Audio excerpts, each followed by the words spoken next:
2000년 전 예수 그리스도께서 이 땅에 오심을 우리는 잘 알고 있습니다. 예수 그리스도로 인하여 저희가 십자가에 못 박혀 구원 얻음도 잘 알고 있습니다. 오늘 성탄 주일 예배로 하나님께 예배 드릴 수 있음을 감사드립니다.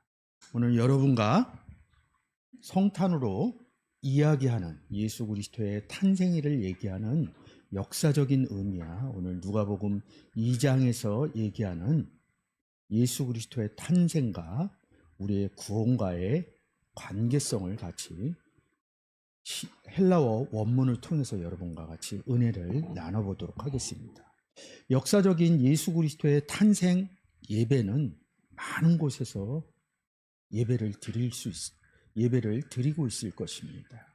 오늘은 저희는 성경에서 얘기하는 예수 그리스도의 탄생이 구원의 관계와 어떻게 연결되는지 한번 여러분과 같이 은혜를 나눠보도록 하겠습니다. 예수 그리스도의 탄생은 역사적으로 지정되어 있지 않아요. 어느 계기를 통해서 성탄절이라는 절기를 만든 것이죠. 지금 화면에서 보시는 것처럼 성탄절의 의미를 먼저 예수 그리스도를 믿었던 분들이 이렇게 정리를 해놨습니다. 쭉 한번 읽어주세요.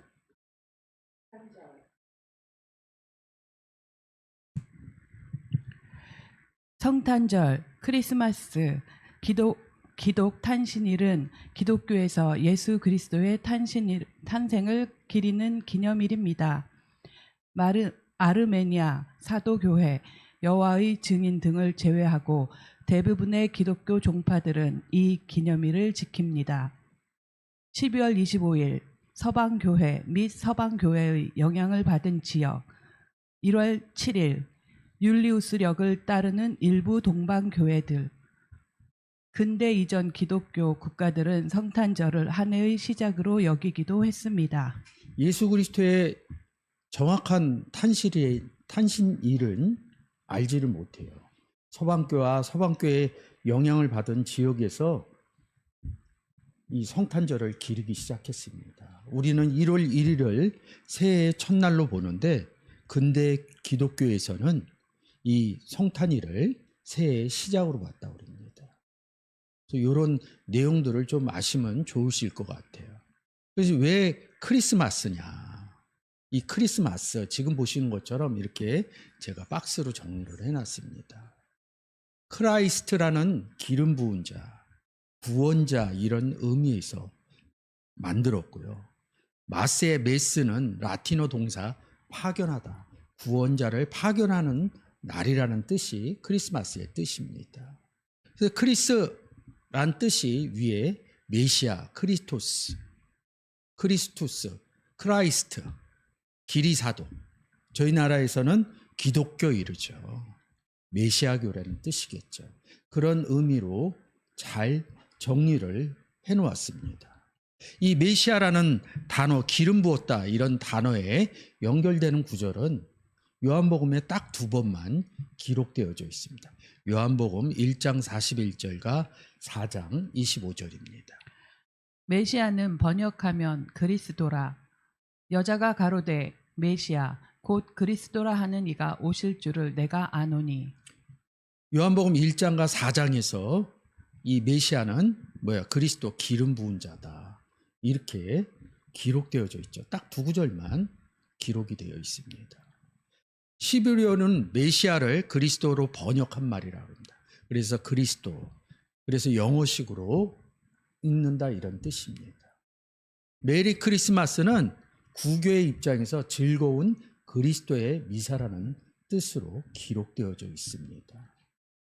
지금 크리스마스 기름 부은 자, 보내진 자. 그래서 우리가 기름 부은 자를 예수 그리스도로만 생각을 해요. 근데 고린도후서 1장 21절에 예수 그리스도 안에 구원 얻은 사람도 뭐예요? 하나님이 직접 기름 부으셨다. 구원 얻은 사람도 기름 부어져 있는 상태라는 것이죠. 그런 사람들이 가서 복음 전하는 것들이 어떻게 보면 크리스마스, 파견되다, 메스라는 단어와 연결해서 볼 수 있는 것이죠.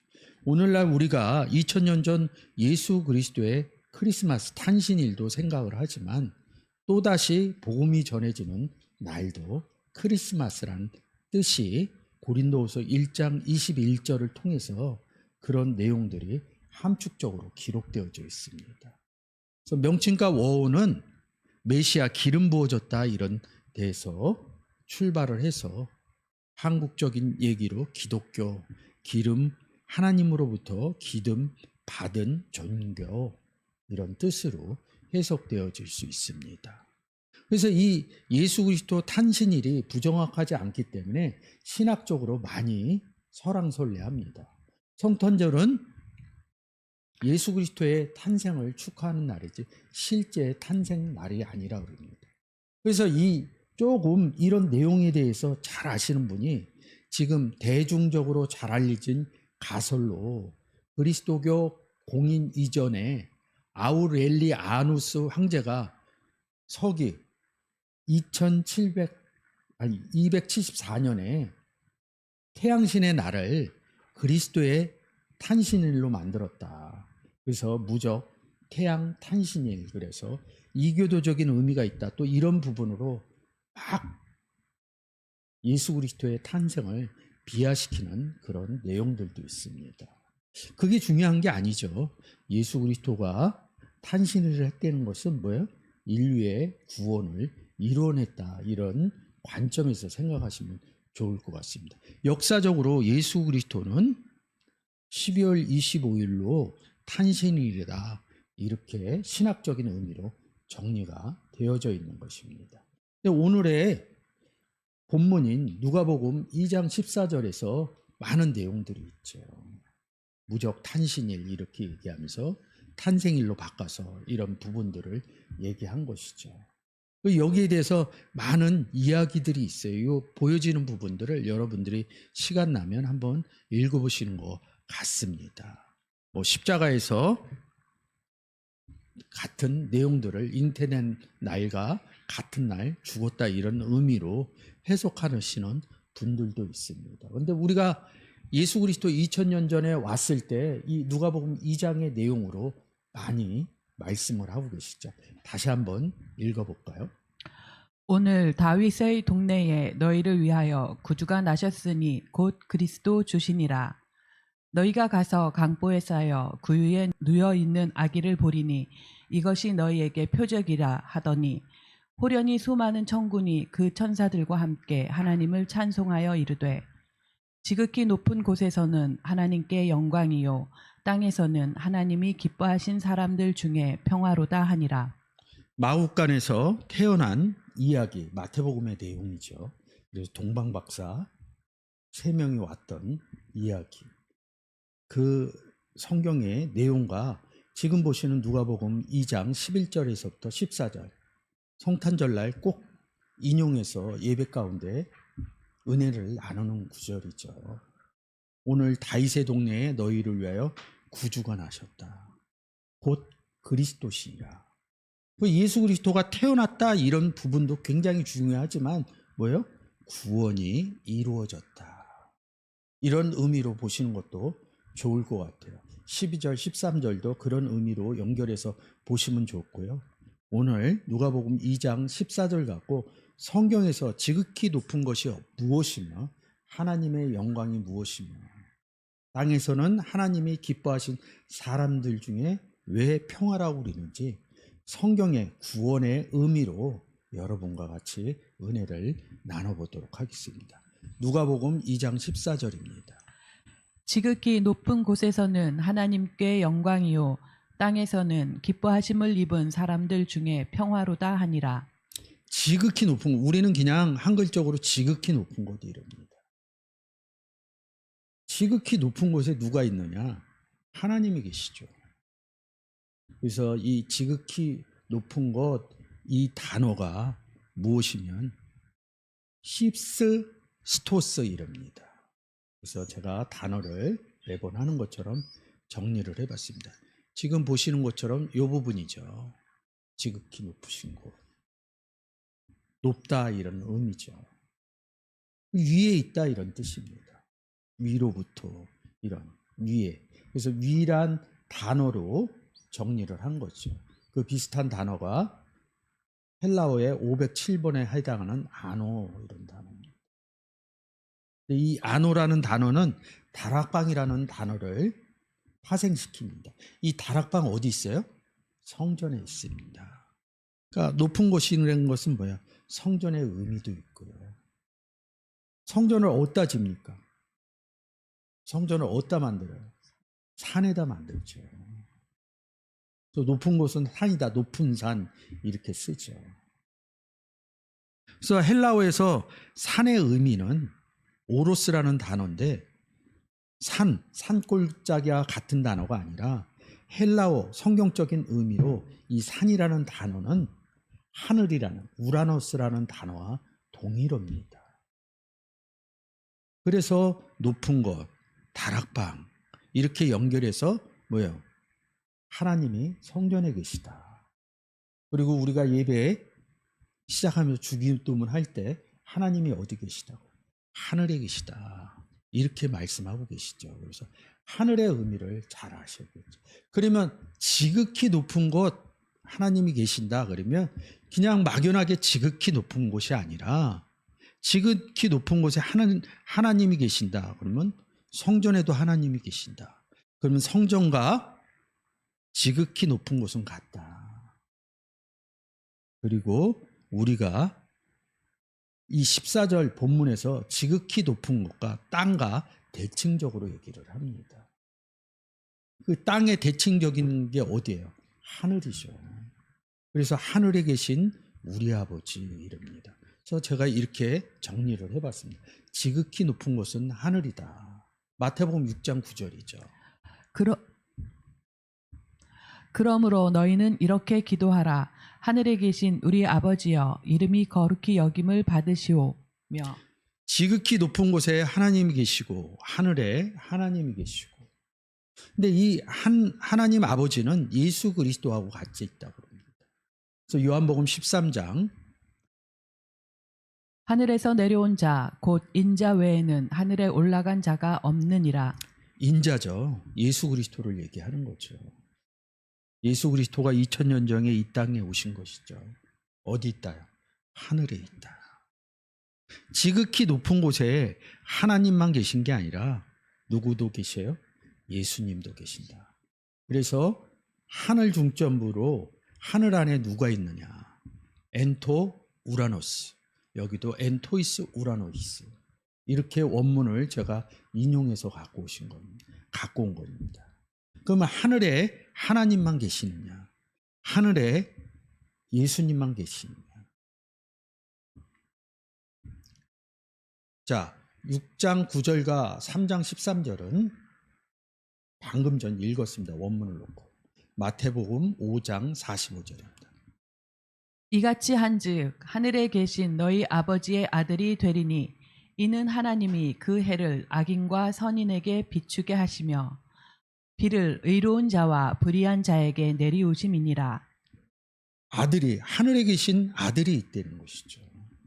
예수 그리스도를 영접하면 그냥 우리는 영접했다 이렇게 생각을 하는데 에베소서 1장 20절과 에베소서 2장 8절에 뭐라 그럽니까? 그리스도 예수 안에서 영접한 상태죠. 그리스도 예수 아니라면 그 내용을 하늘에 앉혔다. 그러면 지금 여러분들이 보신 것처럼 마태복음 6장 9절, 요한복음 3장 13절에 하늘에 계신 아버지, 하늘에 있는 인자인 예수 그리스도, 그리고 에베소서 1장 20절과 2장 6절에 하늘에 앉혀진 영접한 자. 그래서 하늘에 계신 아버지의 아들이 되리라. 이 내용이 뭐예요? 하나님과 예수님과 구원받은 사람은 같이 있다. 임마누엘의 의미로 임마누엘 된 상태가 뭐예요? 하늘 안에 같이 있다. 이 의미로 제가 말씀드리는 것이죠. 지금 임마누엘에 있다 이 의미가 뭐예요? 하나님하고 같이 있으면 뭐예요? 온전해진 상태죠. 그래서 마태복음 5장 48절에 그러므로 하늘에 계신 너희 아버지와 아버지의 온전하심과 같이 너희도 온전하라. 온전해졌다는 것이죠. 그러니까 뭐 몸이 온전해졌다 이런 의미도 있겠지만 구원 얻은 상태를 온전해졌다 이렇게 얘기하는 것입니다. 구원 얻지 못한 상태를 온전하지 않다. 이런 내용으로 성경이 기록되어져 있는 것이죠. 그래서 하늘에 앉혀진 사람들, 그러면 에베소서 1장 20절이나 에베소서 2장 6절에 예수 그리스도 안에서 하늘에 앉혔다는 것이죠. 그러면 어디 있다 하늘에 앉혀진 것이냐? 성경은 하늘 이야기를 하면 오늘 누가복음에서부터 2장 14절에 지극히 높은 곳에서는 하나님께 영광이요 땅에서는 평화로다 이랍니다. 하늘과 땅을 대칭적으로 얘기를 합니다. 그래서 우리가 주기도문에서 뭐예요? 하늘에 계신 우리 아버지, 그러면서 6장 10절에 뭐라 그럽니까? 나라에 임하옵시며 뜻이 하늘에서 이룬 것 같이 땅에서도 이루어지이다. 하늘에서 이루어진 상태가 뭐예요? 하늘에 하나님이 계시고 인자인 예수 그리스도가 계시고 우리가 하늘 안에 아들이 된 하늘에 앉혀진 사건을 통해서 하늘에서 이루어진 것이죠. 주기도문은 그냥 예배 드릴 때 순서가 돼서 하는 것이 아니라 왜 주기도문을 예배 때마다 하세요? 그냥 우리는 막연하게 예배 때마다 주기도문을 합니다. 성경에 제자들이 주기도문 했다는 얘기는 없어요. 우리가 예배를 드리면서 주기도문을 하는 것이지. 근데 왜 주기도문을 이렇게 중요하게 하냐 이거죠. 하나님의 뜻이 하늘에서 이루어진 것 같이 그게 뭐예요? 2000년 전 예수 그리스도가 오셔서 우리는 보통 이렇게 얘기합니다. 우리의 죄를 사하여 줬다. 우리의 죄를 사해 줬다는 게 뭐예요? 구원 얻었다. 이렇게 말씀하고 계신 것이죠. 근데 오늘날 뭐예요? 구원을 얻으려면 예수 그리스도를 영접하는 사건이죠. 하늘에서 이루어졌다. 하늘에 앉혔다. 예수 그리스도 안에서. 구원 얻은 상태를 하늘에서 이루어진 것 같이. 그러면 예수 그리스도를 영접하고 모든 게 구원이 이루어졌으니까 끝나나요? 그러면 2000년 전 예수 그리스도가 왔을 때 12제자들은 그냥 바닷가에서 예수 그리스도를 영접하면 그 뒷얘기를 기록할 이유가 없어요. 근데 이 제자들은 3년 동안 쫓아다닙니다.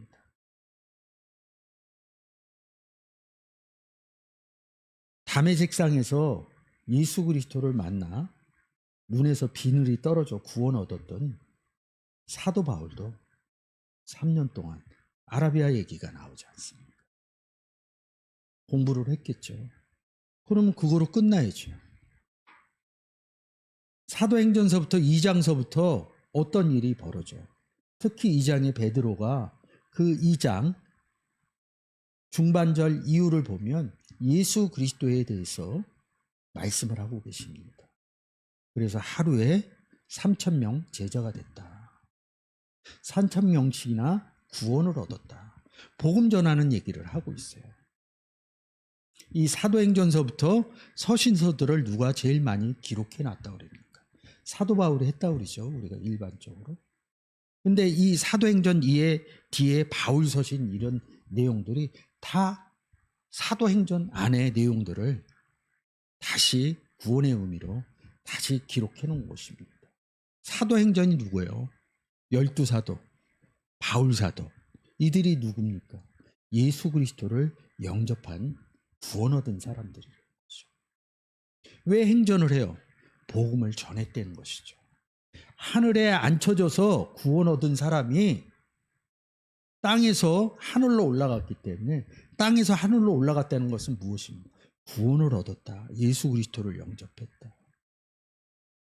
사도행전 이후에 12제자와 사도 바울이 그리고 믿음의 형제들이 서신서를 통해서 사도행전을 통해서 계속 복음 전하는 어디에다요? 땅에다 전하는 이야기입니다. 근데 우리는 기본적인 이런 내용이 안 되니까 어느 도시에 가서 이렇게 전합니다. 그러면 좀 더 들어가면 어느 도시에 가서 누구에게를 생각을 안 합니다. 누구에게를? 예수 그리스도가 없는 사람들에게. 하나님이 없는 사람들, 좀 더 깊게 얘기를 하면 사도 바울이나 믿음의 형제 12제자들이 복음을 전하는 것은 어느 땅, 어느 지명적인 땅, 지금으로 보면 유럽 쪽이겠죠. 아시아 쪽이고. 근데 그 땅에 가서, 지명적인 땅에 가서 모든 사람에게 그렇게 한 게 아니라 회당을 중심적으로 복음을 전한 것입니다. 사도행전에 그런 내용들이 잘 숨겨져 있어요. 회당 가서 복음 전한. 왜 회당, 시나고게를 갔을까요? 회당에서 두루마리기를 갖다 놓고 성경을 읽습니다. 그 뜻을 잘 몰랐던 거예요. 하나님을 믿기는 믿었어요. 근데 하나님을 믿었는데 예수 그리스도가 있는 줄을 잘 모릅니다. 그 성경의 내용으로 보면 하나님을 믿었다. 2000년 전 예수 그리스도가 이 땅에 오셨잖아요. 어디예요? 이스라엘 땅이죠. 그 이스라엘 땅에 하나님 안 믿은 사람이 누가 있습니까? 그 의미를 잘 생각해 내셔야 되는 것입니다. 예수 그리스도가 와서 또 복음을 전했다? 이게 생각적으로 좀 충돌이 일어나야 되는데 충돌이 일어나지 않아요. 그래서 제가 항상 인용해서 가져오는 구절이 있죠. 고린도후서 11장을 통해서 다른 예수님, 다른 복음, 다른 성령 이렇게 얘기해요. 우리는 이 구절을 보기 이전에 다른 예수님이 있었다는 것을 잘 생각을 하지는 못해요. 근데 저희 교회가 신약을 헬라어로, 구약을 시브리어로 원문적인 해석의 내용을 보고 있습니다. 그래서 다른 예수님이 있다 그러면 요한복음 10장 30절에서 아버지와 나는 하나이기 때문에 다른 하나님이 혹시 있지 않을까? 그래서 시브리어 본문으로 찾아봤더니 십계명 중에서 나 위에 다른 신을 섬기지 말라. 한글적으로는 이렇게 기록되어져 있죠. 근데 그것을 시브리어 원문으로 보니까 다른 아에르 이름에서 엘로힘 이름입니다.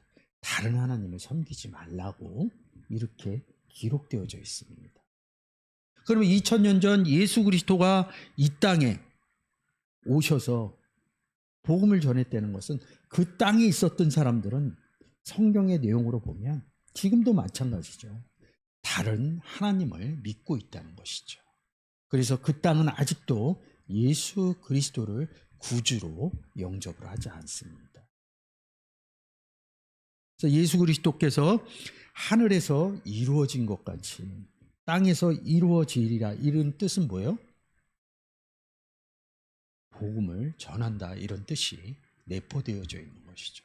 그래서 성경은 구원 얻었다, 복음을 전한다. 이게 성경의 내용의 근간을 이루는 것입니다. 그래서 높은 곳에서는 하나님께 영광이요 이릅니다.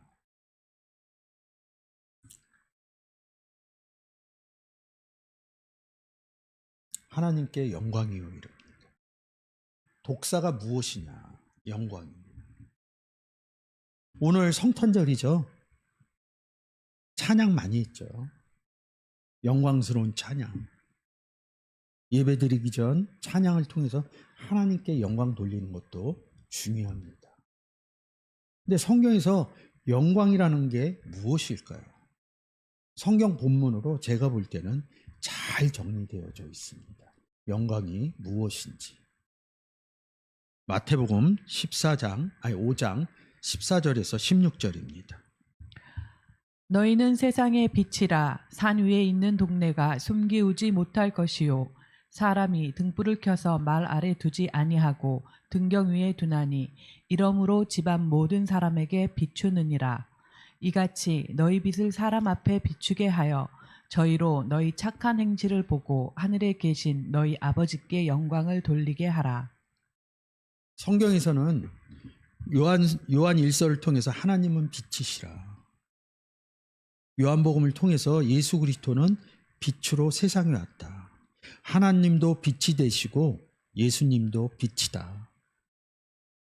그래서 우리가 빛이신 예수 그리스도 안에 들어서 우리가 세상의 빛이 된 것이죠.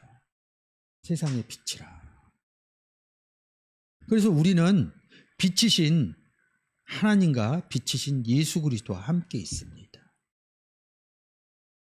조금 전에 말씀드린 것처럼 제자들도 사도 바울도 믿음의 형제들도 계속 복음을 전했어요. 사도행전 얘기하면서. 그럼 누굴 전한 거예요? 예수 그리스도를 전한 것이죠. 근데 마태복음 5장 14절의 기준으로 하면 우리가 세상에 빛이 된 것이 하나님이 빛이시고 예수님이 빛이기 때문에 빛이 된 것이죠. 그래서 내 안에 누가 있었던 거예요? 빛이신 하나님, 빛이신 예수 그리스도가 계신 것이죠. 저도 빛이신 하나님과 빛이신 예수 그리스도를 함께 임마누엘 되어져 있습니다. 근데 그 빛이 없는 사람들이 있어요. 그래서 16절에 너희 빛, 너희 안에 있는 빛이신 예수님, 빛이신 하나님. 너희 빛, 예수 그리스도를 빛을 갖고 있지 않는 사람들 앞에서 비추게 하여 가시광선을 보내는 게 아니라 예수님 믿으세요. 이런 것입니다. 그것이 성경에서 얘기하는 착한 행실이라는 것이죠. 그래서 하늘에 계신 너희 아버지께 영광 돌리는 게 뭐냐?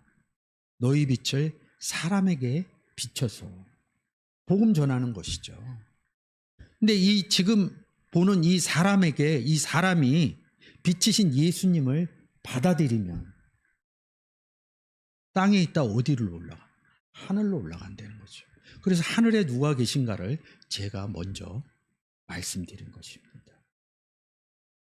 그게 하늘로 올라가는. 그래서 지극히 높은 곳에는 하나님께 영광입니다. 복음 전하는 내용이라는 것이죠. 이것이.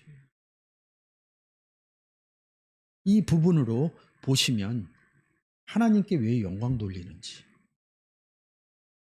이 부분이 달라질 것입니다. 여러분도 저도 하나님께 늘 영광 돌리는 삶 가운데 있으시길 주의 이름으로 축원드립니다. 2장 14절 다시 한번 읽어주세요. 지극히 높은 곳에서는 하나님께 영광이요 땅에서는 기뻐하심을 입은 사람들 중에 평화로다 하니라. 지극히 높은 곳과 땅과 같이 인용을 하는 것이죠. 원천적으로는 하늘에서 이루어진 것 같이 땅에서도 이루어지이다. 이런 내용하고 같은 것입니다. 근데 이 땅에서는 이 단어가 지금 보시는 게 뭐예요? 개라는 단어입니다. 땅, 여기 동그라미 쳤죠? 땅에서. 이 개라는 단어가 어떻게 기록되어져 있는지, 그리고 이 땅이란 단어가 어떤 의미를 갖고 있는지 여러분과 한번 보도록 하겠습니다. 헬라어 중에서 1093번에 해당되는 단어입니다. 기본어라고 그러죠. 게라고 그럽니다. 그냥 땅 이렇게 얘기합니다. 그래서 성경에서 땅 얘기가 많이 나와요.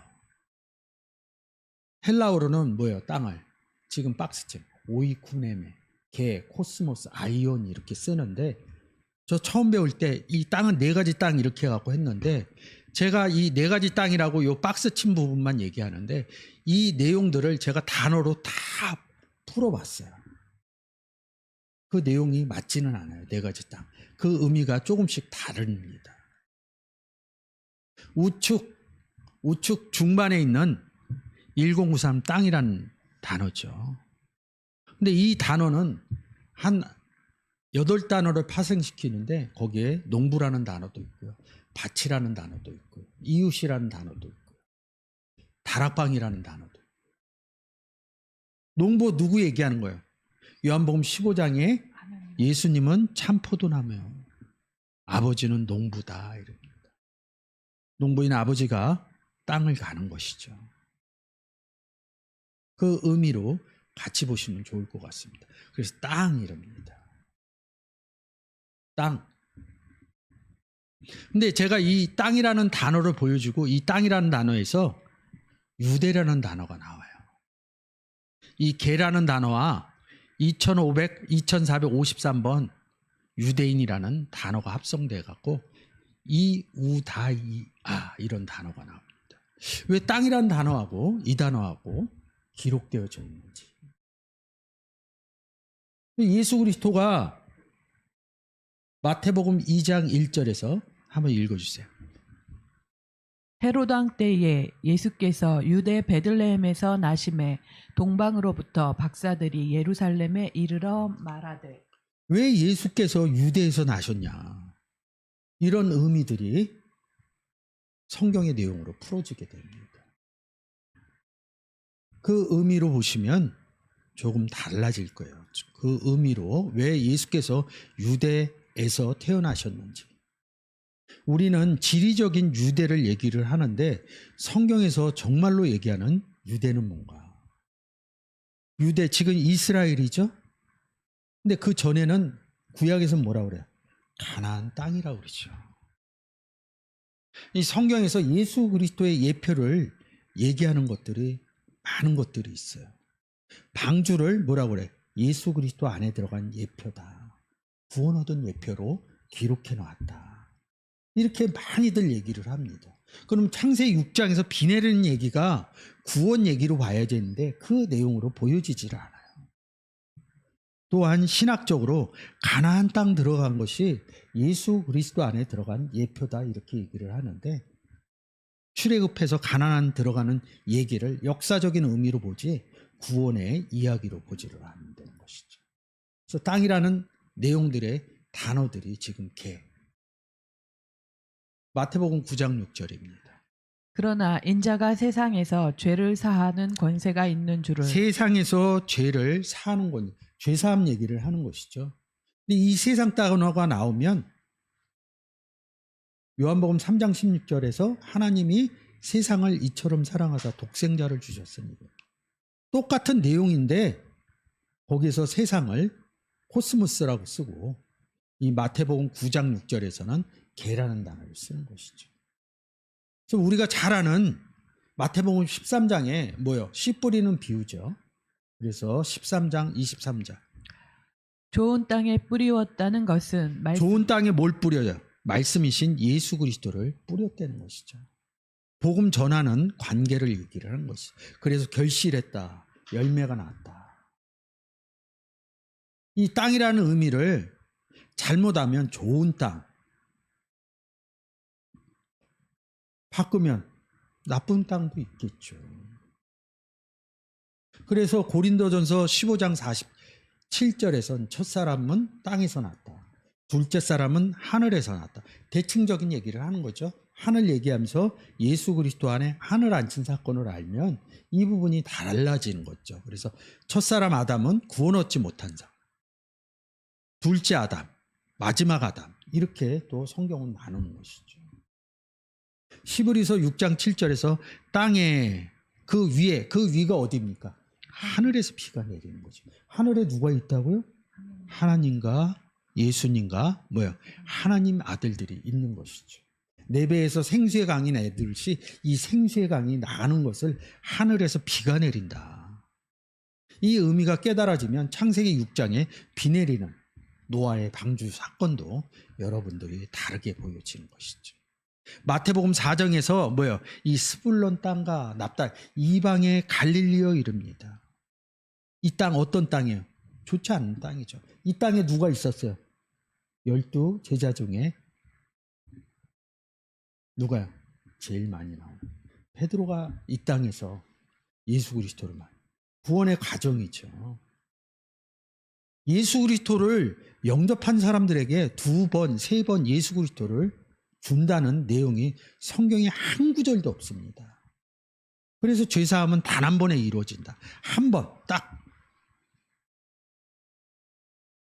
근데 성경에서 그걸 보지 않으면 자꾸 예수 그리스도에 대해서 성령이 다시 임해야 된다.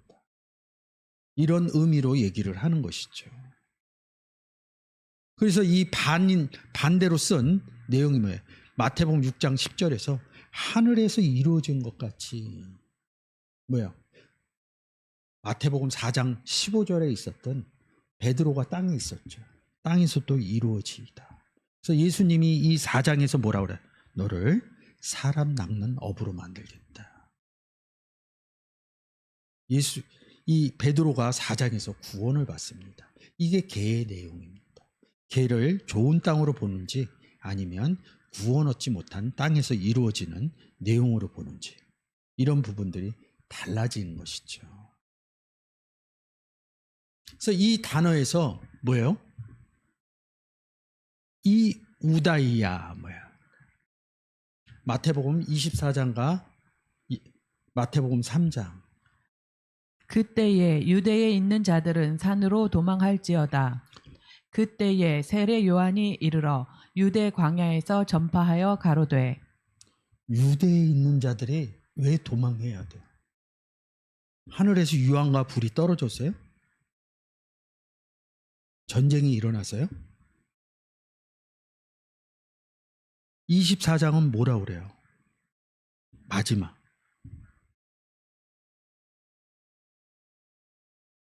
유대에 있는 자들. 어떤 유대예요? 그래서 제가 앞에서 예수 그리스도가 2000년 전 이 땅에 왔을 때 그들이 유대인이었다는 것이죠. 근데 그들이 하나님 안 믿는 사람들이 아니에요. 그래서 앞에서 다른 예수님, 다른 하나님을 이야기한 것이죠. 그러면 방금 전에 얘기했던 마태복음 4장에 베드로 얘기 있잖아요. 베드로가 뭐예요? 예수 그리스도를 만나는 것이죠. 사람 낭만하고. 베드로 유대인입니다. 근데 예수 그리스도를 그 내용을 보면 뭐 영접했다, 구원 얻었다 이런 내용은 없어요. 그 내용을 보면 영접한 내용이고 구원 얻은 내용이에요. 예수 그리스도 안에 들어간 내용입니다. 예수 그리스도 안에서.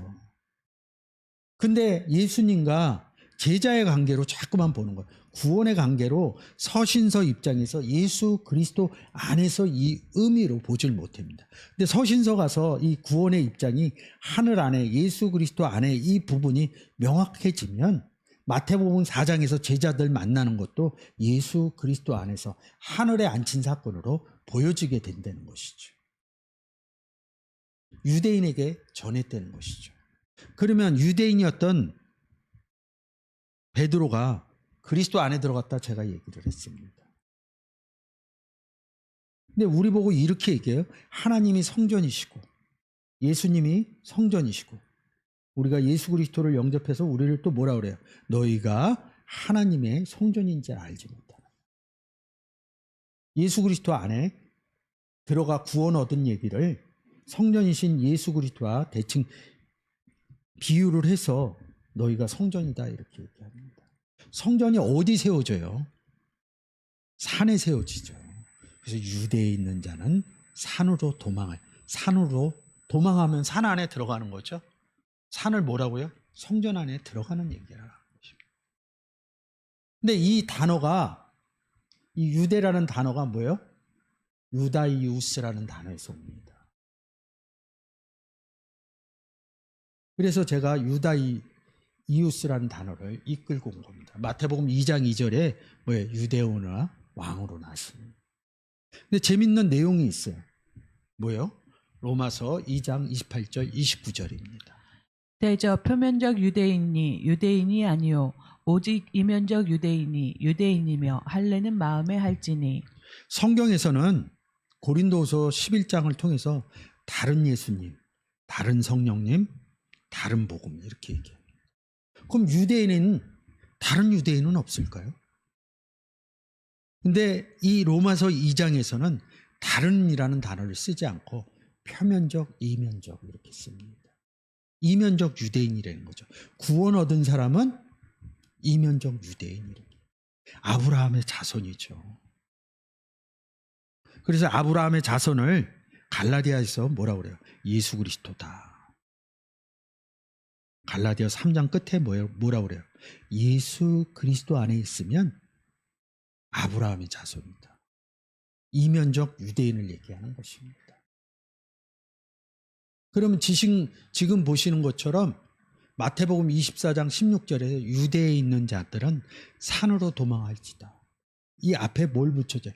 표면적 유대에 있는 자들은 산으로, 성전 안으로, 예수 그리스도 안으로 들어갈지요. 그래서 마태복음 3장 1절에 유대의 광야. 광야는 뭐가 없어요? 물이 없는 것이죠. 어느 물이? 하늘 위의 물이. 좀 더 정확하게 얘기하면 예수 그리스도 안에 있는 생수의 강이 없기 때문에 광야 이렇게 얘기합니다.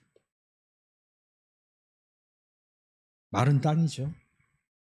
유대 광야에 전파하여 이렇게 써놓습니다. 무엇을 전파했을까요? 복음 전파하는 얘기하는 것입니다. 이 성경은 이렇게 내용적으로 보지 않으면 그냥 지리적, 역사적 유대인으로 본다는 것이죠. 성경은 어떤 유대인이요? 표면적 유대인, 이면적 유대인이라고. 그래서 이 표면적 유대인을 계시록 2장 9절에서 이렇게 기록해 놓으신 것입니다. 내가 내 환난과 궁핍을 아노니 실상은 내가 부요한 자니라. 자칭 유대인이라 하는 자들의 해방에도 아노니 사실 실상은 유대인이 아니요 사단의 회라. 사복음 서유를 통해서도 특히 요한복음에서 유대인들이 예수 그리스도 복음을 못 전하게 합니다. 그 앞에 로마서 2장의 내용을 알았으면 그런 유대인들은 표면적 유대인들은 제자들은요 이면적 유대인이 됐다는 것이죠. 정말로 아브라함의 자손이 됐다는 것이죠. 성경적인 내용으로 보면 예수 그리스도 안에 있는 사람이 아브라함의 자손이라는 뜻입니다. 이 구원과의 관계에서 성경은 풀어 헤치지 않으면 그 의미를 인용해서 쓸 수가 없는 것이죠. 구원의 의미가 달라지는 것이죠. 성경은 무려 계시록을 통해서 사단의 회다. 그러니까 세상적인 의미의 사단, 마귀 이런 부분이 아니라 구원 얻지 못한 무리들을 뭐예요? 사단의 회다. 이런 내용을 얘기하고 있는 것이죠. 정확히 성경의 의미로 깨달아지는 것이 중요하다는 것이죠. 그래서 땅에서 기뻐하심을 입은 사람들 누구예요?